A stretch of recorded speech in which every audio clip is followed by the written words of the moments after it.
de la sociedad civil.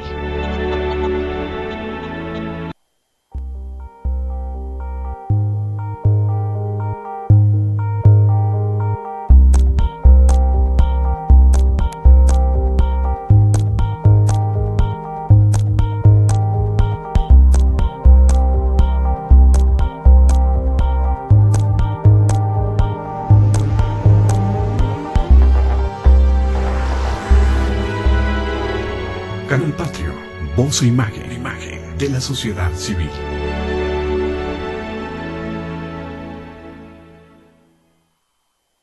Canal Patrio, voz e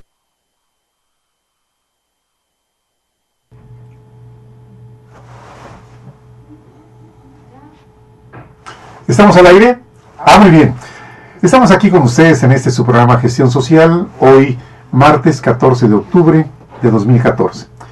Me siento personalmente muy honrado con tu presencia, maestro Héctor Carrión Perea. Muchas gracias, Jesús. Bienvenido. Qué bueno que nos has extendido la invitación para platicar de temas muy relevantes y de interés público para la ciudadanía.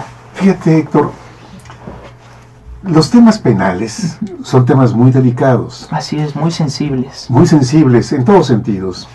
Tanto el que acusa como el que es... tanto la víctima como el imputado. El imputado, ¿verdad? Sí. Como yo no soy abogado, entonces no utilizo los términos propios de la abogacía. Pues no los vamos a utilizar. Vamos a tratar de hacerlo más. Eso me agrada de ti, que las cosas complicadas de un tema como es la parte penal se puedan hacer accesible a nuestro auditorio. Claro. Has ya definido un gran tema, que es reflexiones sobre el Código Nacional de Procedimientos Penales. Así es, Jesús. Te voy a pedir un momentito más que nos digas qué es esto del Código Nacional. Y además, cada módulo lo tenemos dividido en 18 minutos para poder abordar un tema en particular. Claro. Y tú has escogido para este primer módulo hablar sobre reformas, fíjate qué interesante. Reformas al sistema de justicia penal mexicano. Así es. No es nada fácil ese tema, ¿verdad? No es nada fácil, y qué bueno que lo puntualizas. La necesidad de que nosotros, como ciudadanas y como ciudadanos, nos vayamos suscribiendo a los importantes proyectos de políticas públicas que se gestionan en el ámbito nacional. Sí. No únicamente lo que se presenta en nuestras propias entidades federativas o en el propio Distrito Federal, sino que involucra a toda la República Mexicana. Claro. Claro. Por eso que nos hemos dado a la tarea también de aterrizar esos conceptos y de aterrizar estas importantes políticas públicas al ámbito ciudadano. Sí, bueno, hace algunos días tuve la oportunidad de asistir a un foro de políticas públicas, precisamente, exactamente, sobre seguridad, justicia y derechos humanos. Y yo te escuché, y precisamente algo de lo que me llamó la atención es el que tú tengas esta capacidad de poder llevar temas tan difíciles a la generalidad de la sociedad. Así es. En palabras que todos entendamos. Y antes de seguir adelante te quiero preguntar algunas cosas. Tú eres maestro en Derecho Penal. Así es, maestro en Derecho Penal por el Instituto Nacional de Ciencias Penales, INACIPE. El INACIPE. Pero además estás a los 30 años de edad, eres muy joven. Muchas gracias. Estás en la etapa ya, ¿qué podemos decir? En la recta final ya para tu doctorado. Sí, próximos a concluir el proyecto de la tesis doctoral en Derecho por parte de la Universidad Nacional Autónoma de México. ¿Estás todavía en el proyecto o ya lo tienes definido? No, ya lo tenemos definido. ¿Ya está aprobado el proyecto? Ya está aprobado el Entonces, proyecto. ¿ya puedes decir cómo se llama el proyecto o no? Sí, claro. Bueno, no me quiero adelantar, pero es un tema que hemos estado trabajando desde que era alumno precisamente del Instituto Nacional de Ciencias Penales, y que se involucra con la importante reforma al sistema de justicia penal, que son cuestiones relacionadas con las nuevas facultades que tiene el agente del Ministerio Público para poder llevar a cabo la investigación y para poder finalizarla en determinados supuestos cuando, digamos, no se afecta gravemente el interés de la sociedad o los intereses de la sociedad. Esto que se ha llegado a denominar en la Constitución Política de los Estados Unidos Mexicanos como los famosos criterios de oportunidad, que es una nueva facultad que tienen los agentes del Ministerio Público en la investigación de los delitos. Criterios de oportunidad. Que dicho de otra manera, con un lenguaje, como tú bien lo dices, ciudadano, más horizontal, son nuevas resoluciones que tiene el agente del Ministerio Público para optar no investigar o para optar por la no investigación cuando se trate de un hecho delictivo que no afecta gravemente el interés de la sociedad, eso es. pero que puede generar, el investigar ese hecho, Sí. puede generar pues cuestiones de inutilidad e ineficacia en el importante servicio que lleva a cabo la institución del Ministerio Público, ¿no? Digamos que, perdón que te interrumpa, digamos que se están utilizando estos criterios ya en algunas entidades federativas para potencializar la importante labor que realiza el Ministerio Público, la institución del Ministerio Público, e investigar de manera contundente lo que afecta más gravemente a los intereses de la sociedad y dejar de lado pues algunas cuestiones que pueden no llegar a constituir propiamente injustos penales o infracciones penales, y que pueden ser resueltas de otra forma, ¿no? Claro, fíjate que me alegra saber que hay estados.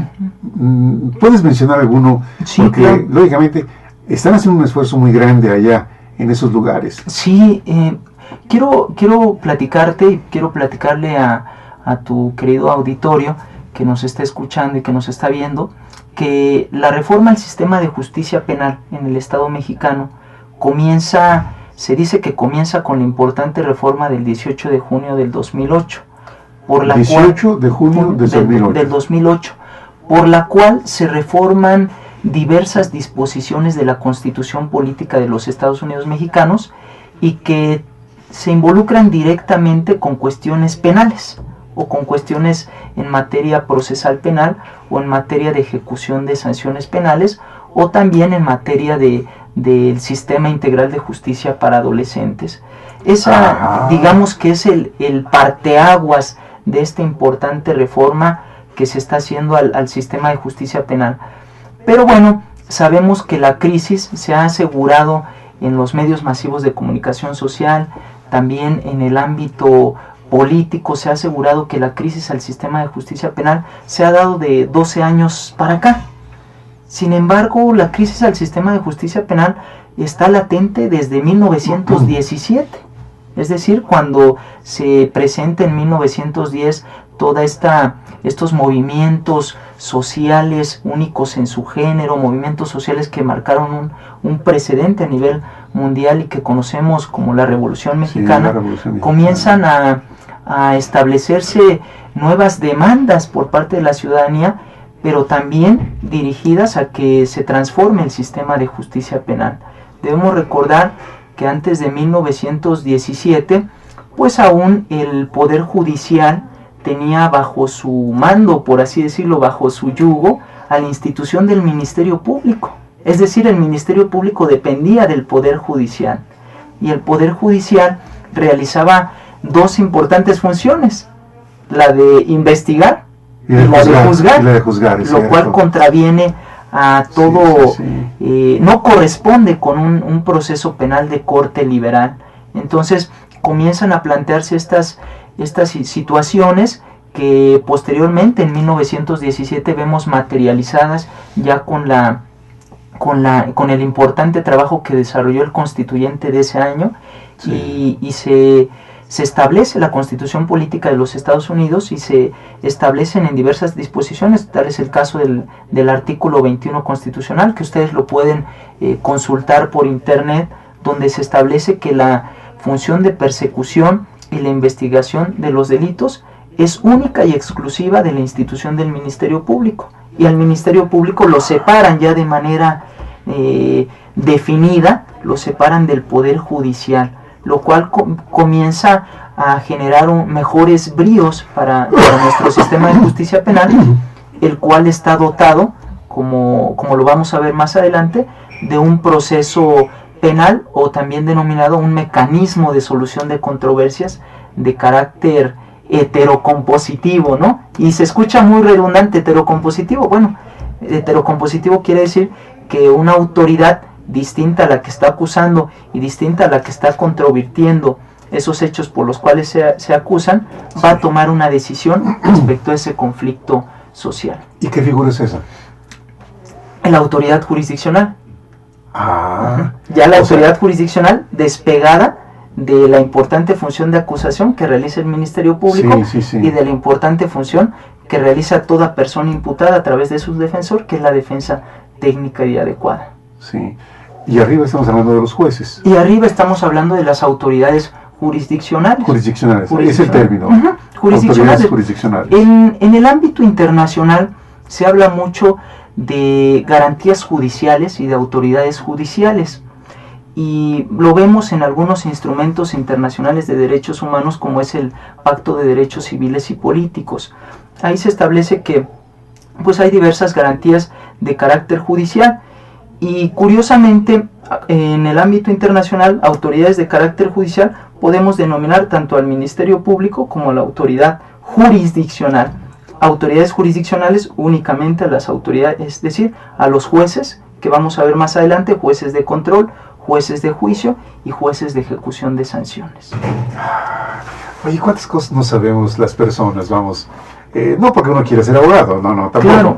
Pero sí tener un mínimo de información, yo creo que es importante. Hay una reflexión muy importante que y quiero compartirla con tu auditorio, contigo, Jesús. Sí. Que siempre nos han dicho que las cuestiones legales tienen que ver intrínsecamente con los abogados, o tienen que ver con los licenciados en Derecho. Y Gustav Radbruch, un filósofo alemán, curiosamente jurista y filósofo, él manifestaba que a sus alumnos que el derecho no es cuestión privativa de los abogados, sino que es lugar común de todo el pueblo. Y nosotros estamos obligados a participar también en las importantes reformas legales que se hagan en el ámbito no únicamente de la materia penal, sino de la materia educativa, como tú lo has comentado en tus programas, claro. La materia energética, la materia de desarrollo social y también las materias de trabajo. Son cuestiones que involucran aspectos legales, pero que no son ajenos a la importante labor de gestión pública y de gestión social, como lo llama tu programa, a la cual estamos llamados a participar. Mira, ahí me hiciste pensar en la Grecia antigua, porque los conceptos vienen de allá. Claro. Fíjate. De hecho, no es algo, ahora que se está permeando más y se está informando de mejor manera la reforma al sistema de justicia penal, la cual involucra también la implementación de un nuevo proceso penal de corte acusatorio, pues nos vamos a percatar que muchos de los principios que rigen al proceso penal en la actualidad, pues devienen o son un fundamento esencial de los antiguos romanos, de la antigua Grecia. Incluso se ha pues también planteado que algunos sistemas normativos indígenas dan pie o generan mejores entendimientos sobre los principios en los cuales se está construyendo el proceso penal. ¿Usos y costumbres indígenas? Los usos y costumbres indígenas, que yo les llamaría más como sistemas normativos indígenas. Sistemas normativos indígenas. Como lo establece la Constitución Política de los Estados Unidos Mexicanos, y que consideramos es un término mucho más adecuado porque se relaciona con cuestiones que tienen que ver con la resolución de conflictos. Y los usos y costumbres son mucho más amplios y no únicamente se involucran con la resolución de conflictos, sino también con generar otro tipo de diálogos al interior de propiedad, educación, matrimonios, no hay tantas cosas. Tantas cosas, costumbres, tantas cosas que han servido de buen ejemplo para la construcción de mejores normas y construcción de mejores formas de resolución de los conflictos. Sí. Mira, lo que hizo el gobierno del Distrito Federal de convocar este foro de políticas públicas, ojalá que sea algo que se difunda con mayor, con mayor intensidad. Claro, claro.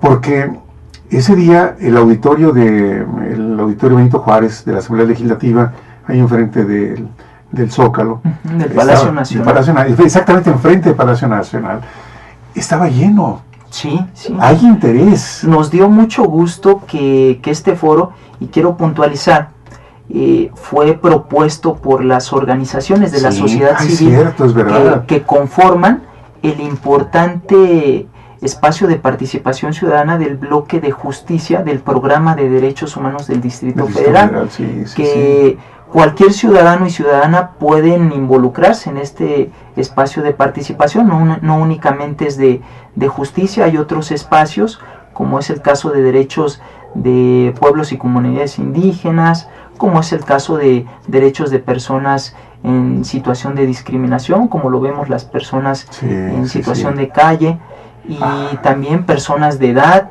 que también se involucran en estos importantes trabajos. Esto se da con motivo del espacio de participación, y desde la sociedad civil consideramos pertinente convocar a las instituciones que están intrínsecamente relacionadas con la reforma al sistema de justicia penal en el Distrito Federal y también en el ámbito federal, para que nosotros... ¿Tú participas en ambos campos, tanto a nivel del Distrito Federal como a nivel nacional? Como a nivel nacional desarrollamos algunas actividades también. Porque eso me da pie a mencionar que tú eres el secretario del Consejo Directivo del Instituto de Estudios del Proceso Acusatorio Asociación Civil. Así es. Lo que tú decías, las asociaciones civiles están teniendo un papel muy importante ahora ante las autoridades. Primero para hacer planteamientos, ser escuchados y hacer algo. Claro, claro. Ser escuchados y trabajar de manera objetiva.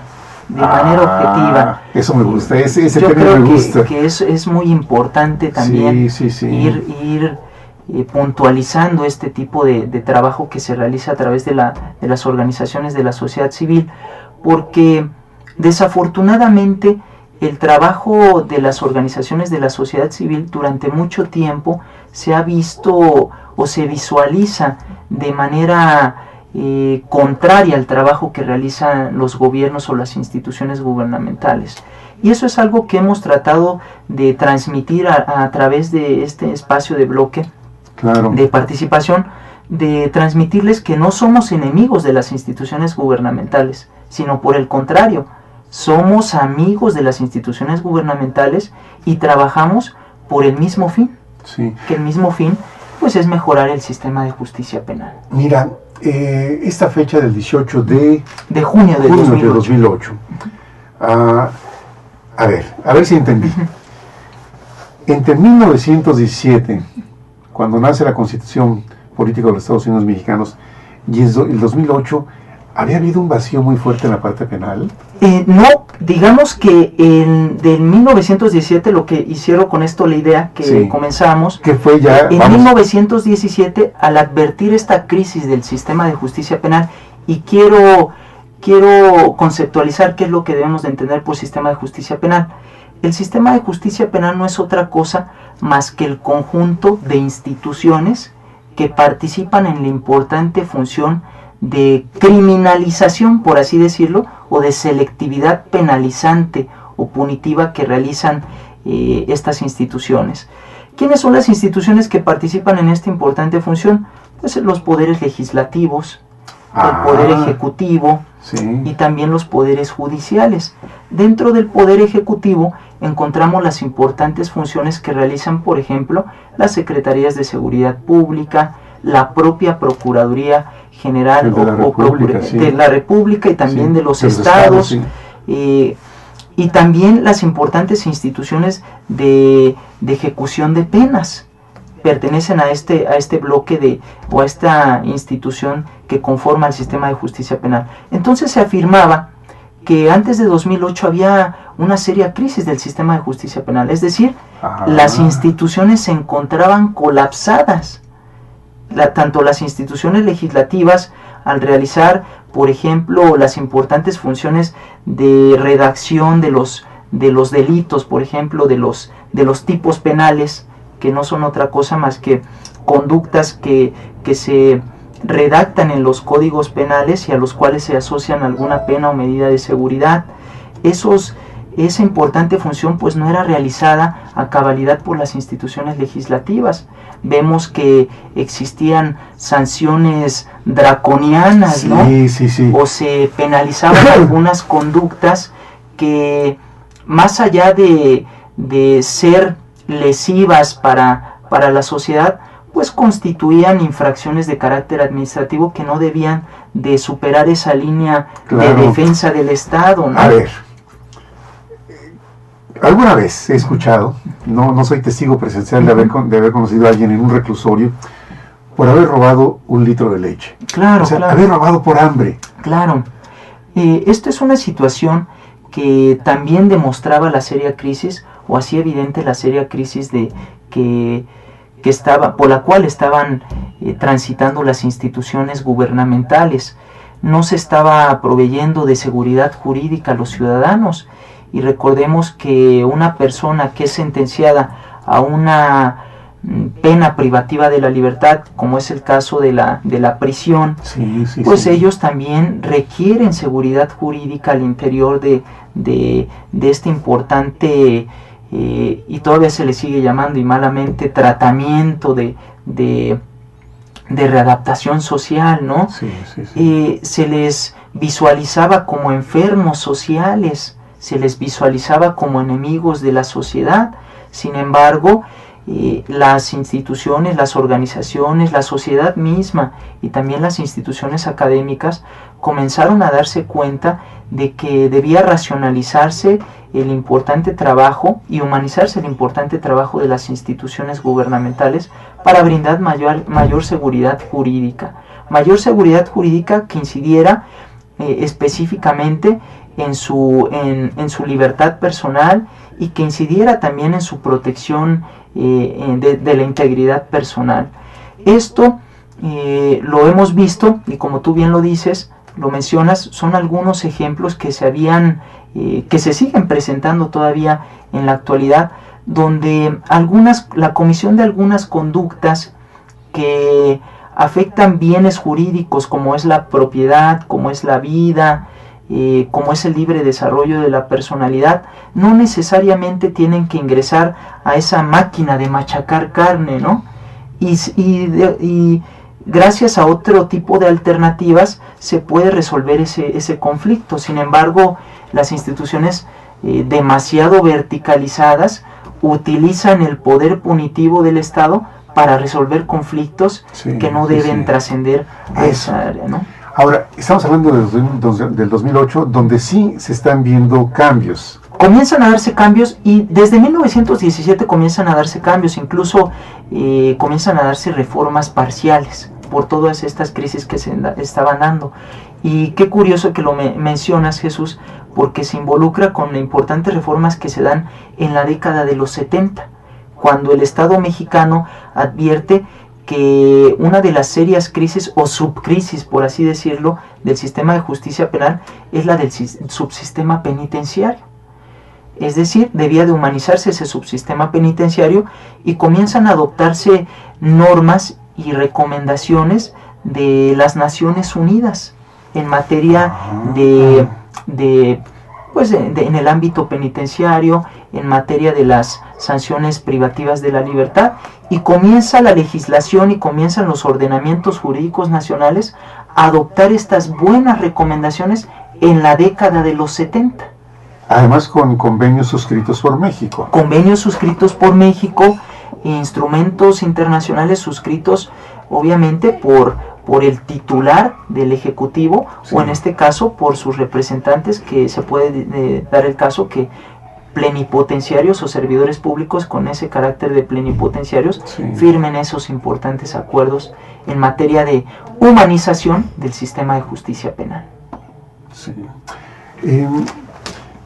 Yo recuerdo que en la charla que tú nos diste ese día en este foro de políticas públicas, hablaste de la Defensoría de Oficio y este cambio, no únicamente de nombre, Claro. sino el plan de la Defensoría de Oficio. Claro. ¿Quieres platicarnos de ese tema? Sí, sí. ¿O lo tienes incluido en este? No, es parte, Es parte, muy bien. claro, claro.